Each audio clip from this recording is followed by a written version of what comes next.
Nun mga boss, may na-install tayo ngayon na PCY head unit with 360 camera sa Montero 2013 model. Ipapakita ko sa inyo mga boss yung camera.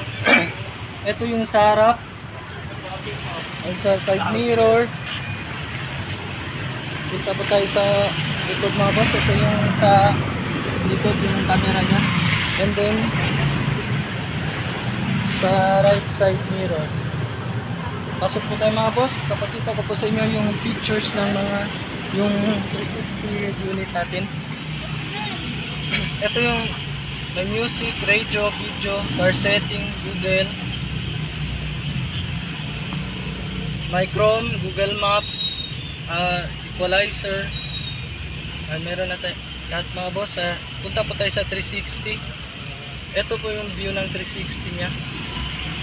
Punta po tayo sa 3D. Ang ganda mga boss, napakalinaw niya. Okay. At mga boss, meron din siyang dito mga slim slot at USB slot. Pwede nyo pong lagyan ng SIM card tsaka USB cord. Ayun lang mga boss. Visit lang po kayo dito sa Andres Auto Accessories. Brand po na Sir Kyle Satiaus, Governor Ramos, Santa Maria. Yun lang mga boss, thank you.